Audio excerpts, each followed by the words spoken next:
man. But enough about music. Well, I guess kind of a cool segue about music. Our next guest, Bassman. McCall. He's kind of into music these days. He was over in India promoting a Korn show, and I know he's got a Guns N' Roses show and a Lady Gaga show to deal with later this year. We had him on the show a few weeks ago before he took off to India. We talked to him about his book coming out November 30th. It's titled Been There and Done That. And this gentleman, Rick Bassman, he has pretty much been there and done that and a whole lot more in the sports entertainment world and just the entertainment world in general. We talked to him about his pro wrestling experience, with guys like Sting and the Ultimate Warrior, The Miz and Chris Masters, different guys that he sent to the WWF and WWE. And, we also heard about his personal life and some of the, adversities that he's conquered, like cancer and, homelessness and drug addiction and all kinds of crap. And this guy is on top of the world, man. Like I said, over in India, kicking it with Korn, dude. Yeah. It's been a wild experience. But without further ado, I'm going to dial up the phone and we're going to talk to Mr. Rick Bassman about that and hear about his experience with the MMA world, Mark Kerr and Coleman and guys like that, and get him on the horn here. Still ringing. One more time. Hello. Hey, good evening, Rick. How are you? Good, man. How are you doing? I'm alive and kicking, man. Can't ask for much more. All right. Good deal. Well, this is Big Perm with UMOR. You're back on the line with me and my co-host, Dave the Butcher. Dave, you still with us, man? Absolutely, man. It's a pleasure to have you back, Rick. Thanks, Dave. Are we actually on the air right now? Yeah. We're live, brother. Oh, okay. Well, I better kick it up a notch then. How are you guys doing, all right? Yeah. Yes, sir. We are awesome. How was your trip to India, man? That was the last thing we talked about a few weeks ago. Oh, dude, it was good. I feel like I'm still there. I got back just last night, and I'm a little on the north side of severely jet lagged right now, which normally doesn't happen to me. So, pardon me if I sound a little off this evening. Oh, we'll enjoy it. We'll take full advantage of it too. Right on, please do. No, man, the trip was great. I was there for I consult for a company out there who's fast on the way to becoming the leading live events producer in that country. They're already the leading television producer.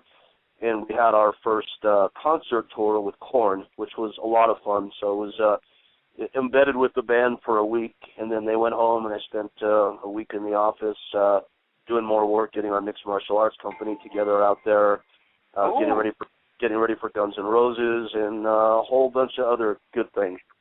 It was a good trip. Did you get to check out, like, one of the things I'm really interested in my spare time is geology and archaeology and the history of the planet and stuff like that, you know what I mean? And India is one of the places where they're very, it seems to me like those, there's a lot of spirituality over there and a lot of great geography. Did you get to go check out any of that? Well, I've made a bunch of trips now, and each time I get to go out and explore a little bit more, which is great. In terms of what you're calling geology or archaeology, with all due respect, that's not really my thing so much. What I like to do is just go out and kind of mix with the local scene and the vibe and take all that in. It's funny. We always say in the pro wrestling and in the mixed martial arts world, I've traveled extensively with both of those sports, that 80% of the guys, when you're in another country, basically hide out in their hotel room all day and play video games or watch bad local porn, whatever it is. And right. And then it's true, it is. And boy, you haven't seen anything bad, so you've seen like Japanese porn. But in any case, blacked out. Yeah, so you've watched your share apparently. Absolutely. But, there you go. So, but in any case, I always like to get out and about, and this particular trip, we did do one very touristy thing. Myself and most of the guys from the Korn crew hired a bus, and we drove a few hours to Agra, which is where the Taj Mahal is, and got to see that. So that was very cool.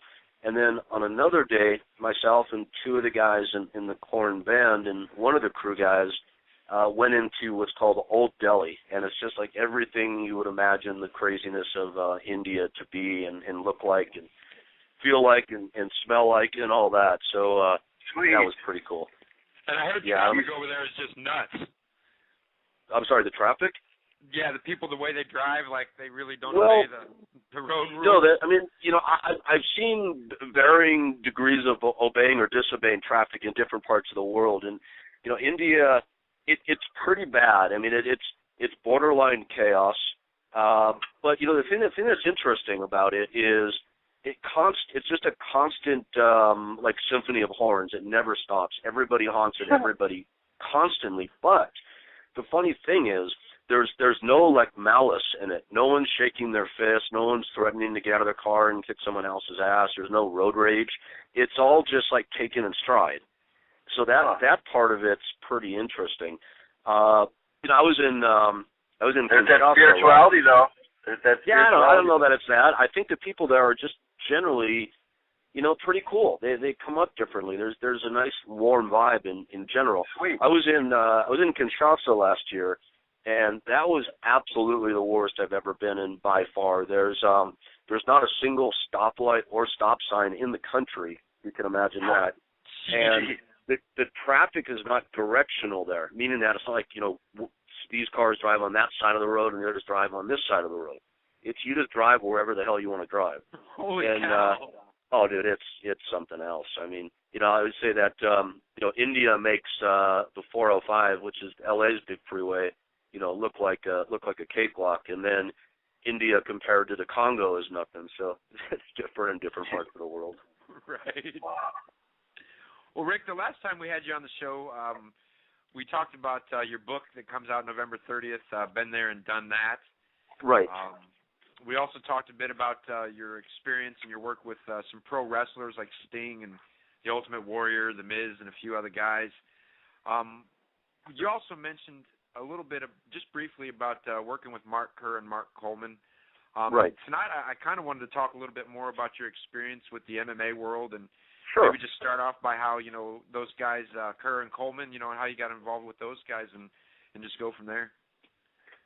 Sure. Yeah, what had happened is back in the somewhat early days of my wrestling school, which was based in Orange County, is that the school was exploding. I had over 100 students enrolled, and we were at the point where we were actually fairly well maxed out. And a lot of the students and a lot of the inquiries were coming from Los Angeles, which is, it's not, in wrestling school parlance, it's not far. It's 70, 80 miles away, and we all know the stories of the, Edges and Christians and Jericho's driving hundreds of miles to learn. But I thought it made business sense to open a branch in Los Angeles. So rather than open my own freestanding building, I got to know Rico Chiapparelli, who was a guy that founded the legendary Raw team. And Rico was the MMA trainer of Frank Trigg, Dan Henderson, Randy Couture. He started all these guys. Wow. And in getting to know Rico, was a great, great guy, but very interesting. Do you know Rico Chiapparelli or know of him? I know. Exactly. First I've heard of it, man. He'd be a guy for you to put on at one point. Very trippy guy. He was a pretty successful fashion model in Europe and all that. But you look at him right now, and he looks like a guy who would live on the street. He walks around barefoot. His hair is disheveled. But he's a genius. He's a really trippy guy.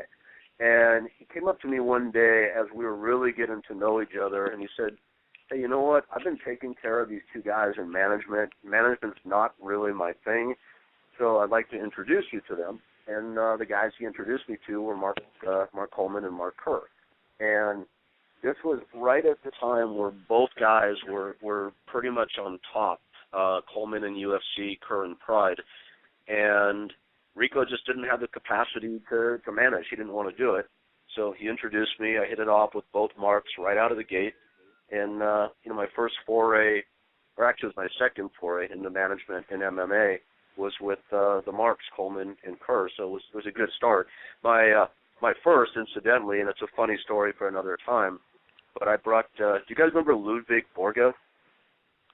Yeah, I've heard that one. I have seen that before. He was one of the top heels in WWF in a slow period. Yep. He feuded with Lex Luger when Lex was champion. Yeah, when Lex was like the All-American guy or whatever, right? Exactly, and Ludwig was a big scary guy from Finland, and it was like Volkov and Nikolai Volkov all these years later with the Finnish national anthem. But almost like a Baron Rashke. Yeah. Yeah, but truly a very, very scary guy. And my first venture into MMA management is I brought Tony into UFC, and he fought in the heavyweight tournament at UFC 13. And his opponent it was his opponent's debut fight was Randy Couture. So I had Randy's opponent in his first fight ever, and oddly enough, Randy's cornerman was Rico Cifarelli. So these things always seem to come full circle. Wow. But that was a whole different story. It was that's cool, man. Randy.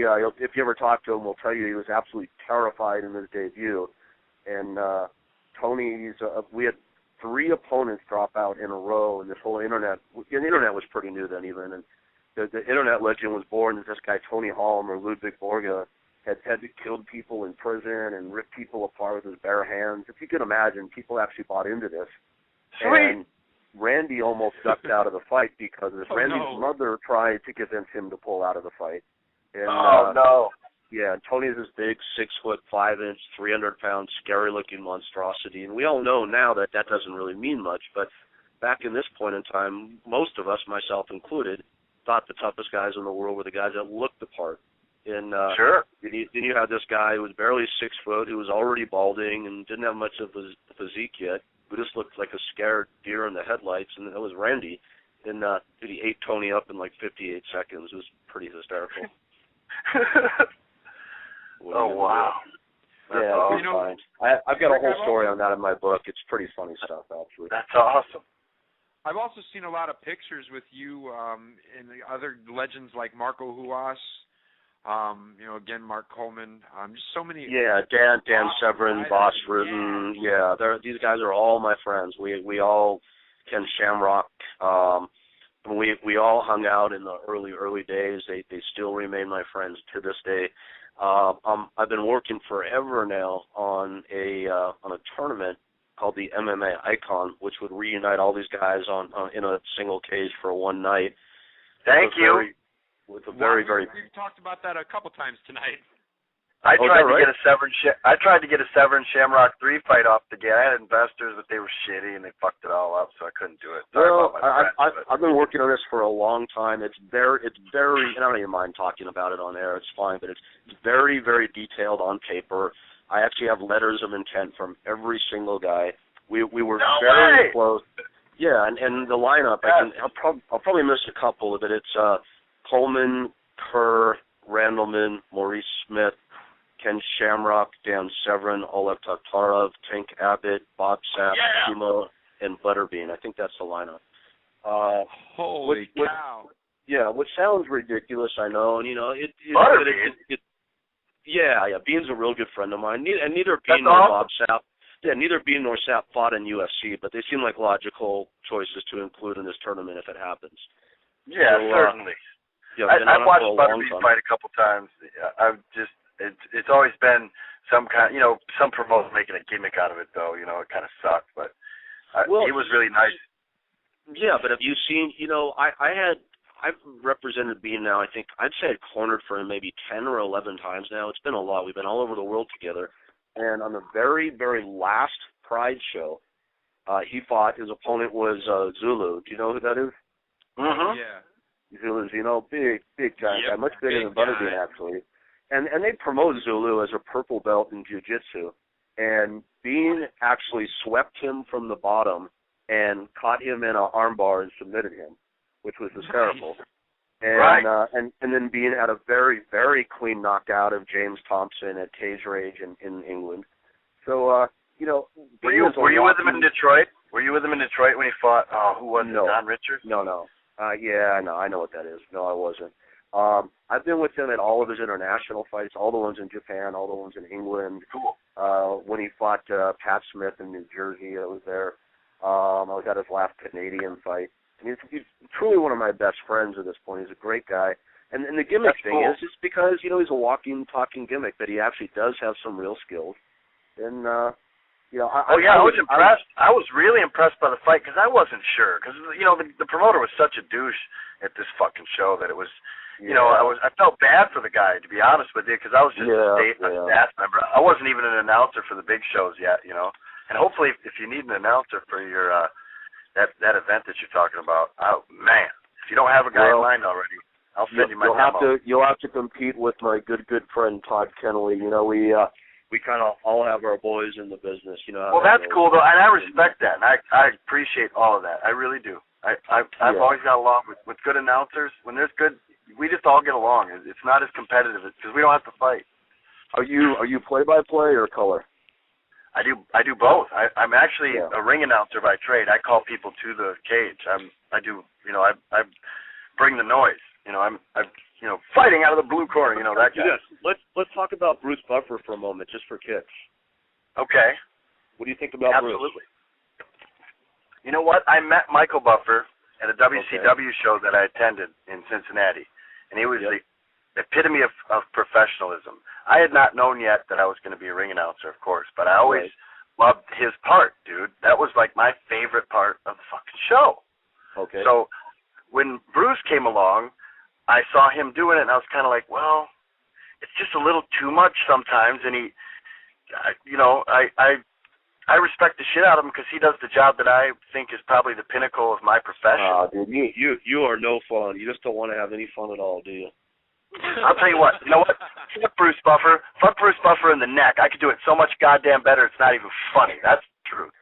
Dude, I think Bruce is hysterical. I never say fuck Bruce because he cracks me up. If Bruce were no longer here, the world would not be as half as amusing place it is right now. No, and I like his show a lot, dude. But as far as that goes, damn it, I wish that there wasn't such a great person doing it. But yeah, fuck him, damn it. No, dude, that's just hate. That's just hate. If you want to have fun, everybody out there thinks they should have their own reality show. You know what I mean? It's like they all think they'd be the greatest subject for a reality show. Right. Bruce Buffer needs to have his own reality show. But the whole thing is, it would be like the Truman Show, where he's being followed, and he doesn't realize that the joke is on him the entire time. I'm telling you, Bruce. I mean, like, you got to sit in a room with Bruce and have him tell you the story of how he invented the 360, which was his cold jumping circle, which he thinks. Dude, he looks good doing it.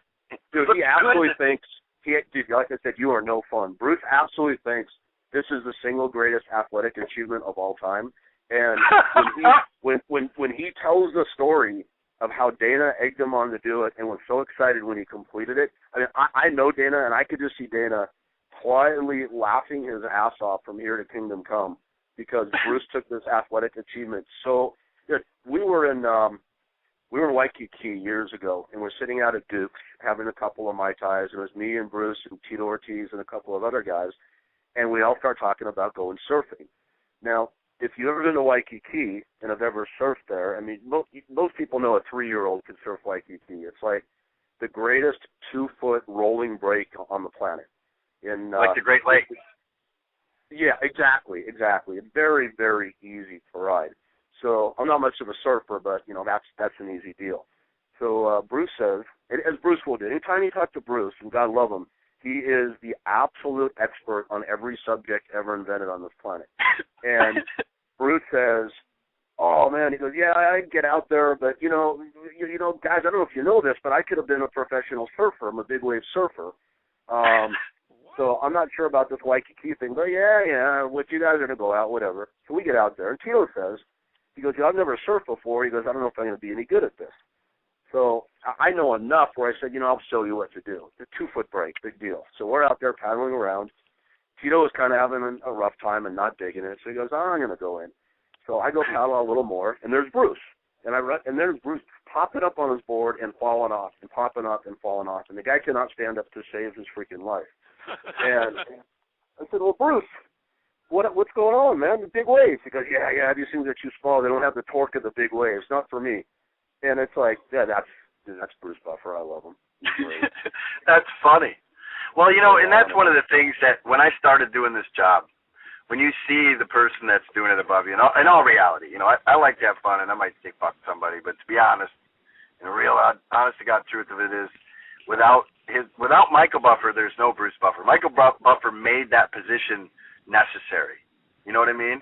He really did, and he created the iconic way of saying it so much that no one's allowed to say it, even if they are allowed to say it. They own it. Michael and Bruce have a company called Let's Get Ready to Rumble Enterprises, and Bruce is the business behind it. Yeah, they own that trademark. You're right. If someone says it, they got to pay for it. Sure, and they are, and so they put really more so than anybody. They've laid down the cobblestones that I now walk on and make a living off of, and I really, you can't say anything other than the fact that anything he does is on the biggest stage, and that's his spot. You know what I mean? There you go. That's the way it works. You got it. That is. You got I can't have fun with that. I'm not as politically correct as you are, but I appreciate what you're saying. It's all good. Well, it comes from the heart, though. It really is. It's just that's how I feel about it. I've seen other guys, and I've seen crappy announcers and known that, well, they must be boys with the promoter or something. But I also do play-by. I do color mainly because I'm not a fighter. I just enjoy bantering with the guy that is knowledgeable and being amazed by it. To be honest with you, I do commentary and announcing, sometimes double duty, just because it flows better for the interviews. But sorry, Bruce is a great announcer. I will not take that away from him. And on our he made it happen. He made it happen. And on our MMA Icon tournament, if we pull it off, and if I can't get Boss Rutan to fight in the tournament, I was looking at Boss for color. But if he fights, then we'll have a chat. I'll tell you what, I would love to. I'll rise to the occasion, sir. So let me ask you this: with those 14 guys that I named in the tournament, who would win? The entire tournament? Yep. You said Boss Rutan? Boss, Maury Smith, Ken Shamrock, Ken Boss Caddick, Rutan. Letter Bean. Boss Rutan. Yes, sir. You know what I have my money on? Too. If it happened What's today, I would predict Boss Rutan wins. I've got my money on Dan Severn, believe it or not. Dude, great friend of mine. He lives in Michigan here, and I've actually just gotten to be friends with him. I help him book seminars at high schools and stuff. Yeah. You're right. Condition-wise, and as far as if he gets a hold of you, he's got a hold of you till the end of that match. But Boss Rutan, I think, beats Dan Severn. Maybe. I think Boss is second. I think Dan would come in the best shape. He'd take it the most seriously, and he'd outlast everybody, kind of what you described. Man, I hate that you said that because now I wish I would have. I feel bad. My boy, he's my boy. But no, I'm sticking with Bob. That's awesome. Being that we're talking a little bit more about this event, I mean, is there like a time frame that you're looking at? Is there, maybe we can be expecting this?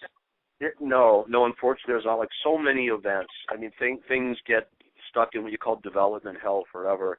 And it's always been about finding the right home for it and the right sponsorship setup. I thought we had it set up in Canada last year. I thought we had it set up in Thailand the year before that. Now, logically, it looks like India for the end of next year.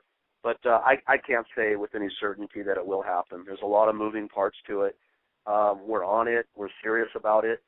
But, we've got to try to pull it off now also because a lot of these guys aren't going to be willing to get into the cage a year from now or 2 years from now. Well, Dan's put a time limit on it, and I know he extended it through 2013 now because he didn't get what he wanted in 2012. But a lot of these guys have time limits, but here's the bottom line. If we do this and we do it the way that I would like to do it, there'll be enough prize money at the end where anybody with a timeline, I think, would be willing to extend it a minute to take a shot. Yeah. That's awesome. Thank you, man.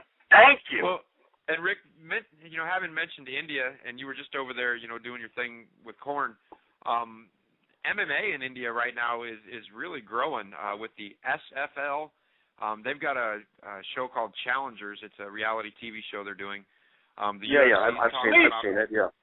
India, did you have a chance while you were over there to experience anything, in the MMA world, see any fights or talk to anybody along those lines?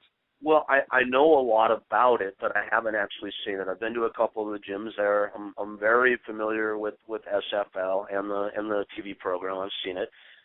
It's the sport absolutely has a growing awareness in the country. UFC has just gotten television, so UFC is not really branded there yet. But there's a huge growing appetite for it. and it's going to be all about who I want to say first to market. SFL to a degree is there, but they have a bit of a different game plan also. They're more of a showcase for their owners who are Bollywood stars. More that than an emphasis on the fighting itself. So you could put your brand in there and make it to where the UFC falters, eh? Well, if we do it right, yeah, like anything else. I think much like ONE FC is doing over in Asia right now. Would be, and what a show! What a show! ONE FC, Victor Cui is doing a really, really good job with what he's doing. And their next event coming up October 6th is shaping up to be a great event, with Aoki on the card. 3 Gracies, I think.